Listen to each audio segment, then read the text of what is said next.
Dr. O. Hey, and I'm Dr. Amy, and we have Smoke here today. He's been under some rehab for quite some time, but we can still see the effects of some nerve damage that he's had to his shoulder. Right. What happened was he got kicked or ran into something right here at the point of the shoulder. And as a response, because the nerve was no longer working, it was inflamed, he lost muscle.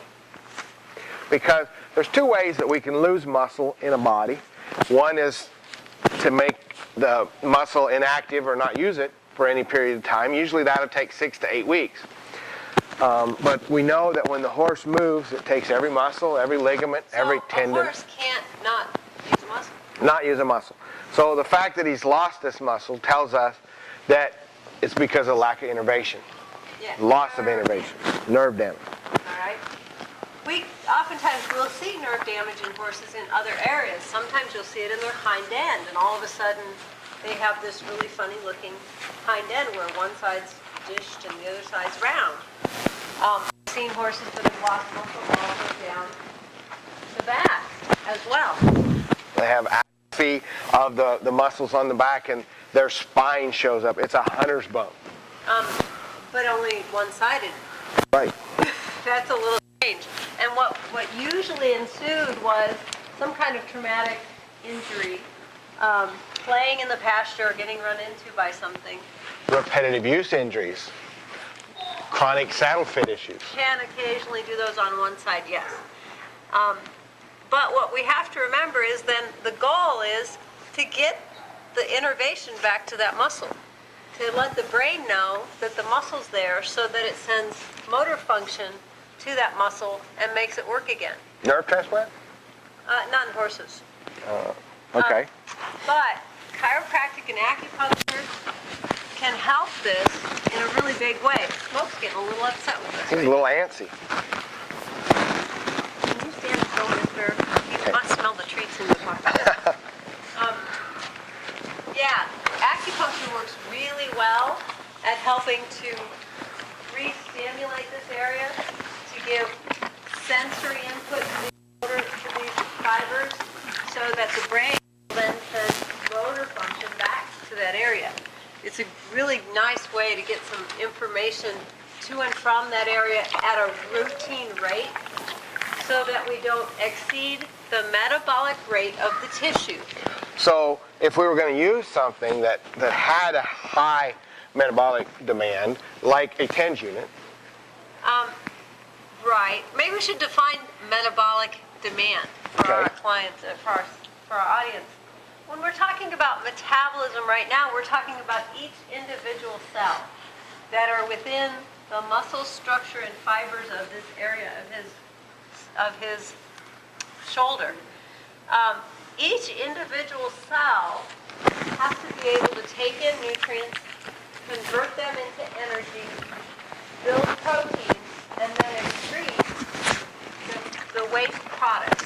It has to be able to use oxygen and glucose to produce that protein, and then it has to be able to get rid of the byproducts, which are usually metabolites, we call them. Other forms of chemistry, chloride, excess sodium, things like that have to go back out. So, and it all takes energy, or ATP. Most of it does, yes. And in order to do that, we only want to do it at the rate that these cells can effectively do it so that they actually build more protein than they give up in waste products. If we exceed the metabolic rate of that tissue, using up more energy than we build, we will never get that tissue to get bigger. So any therapeutic method that causes a net decrease in ATP is not a very good therapy for this type of injury. That's correct. We're going to end up, if for instance we took him out and rode him in a 6-hour trail ride or even swimming with this injury would be energy using or a catabolic. Right. As opposed to being anabolic, which means building. But a therapy like a true cold laser that increases cellular ATP would be a great way to help Rehab. this area rehab. And we could use a true cold laser at 3 or 4 minutes every couple hours, and that would increase cellular ATP to the area. It would help these tissues heal. That's true. But if we use anything that produces heat, what we end up doing is cooking some cells. Cooking cells, and remember that in order for heat to be produced, we have to take ATP and turn it into ADP. Right, which is what is that heat given off. The problem is when you have heat coming off of tissue, you're actually causing, when we cook food, we change the proteins. We are making those proteins into not what the cell has to use to create DNA, but we are creating something else.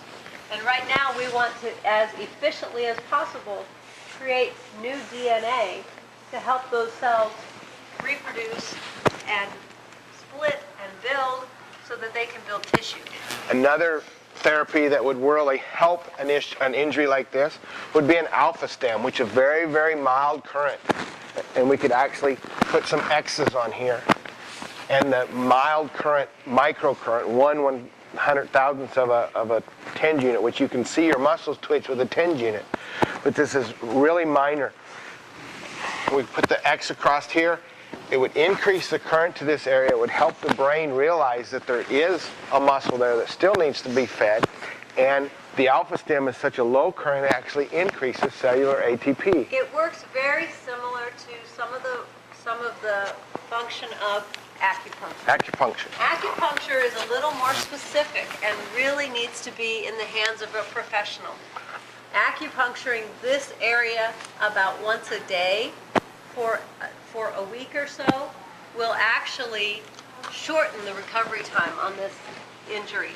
And we would see the growth rate of those cells and reuse of that in a very short amount of time. Right. And this is what his normal shoulder should look like.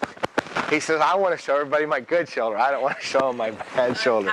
So what we can do is, even though our horse had a major injury, a gait-altering injury, through routine acupuncture, chiropractic care to keep his body healthy, good nutrition with enough protein to help him build those cells essential fatty acids, so that the cells can talk to each other, and being careful not to overdo it so that we are not damaging tissue, we can help harmonize his health, help him move normally and not develop more compensating factors, and get back to a normal horse life.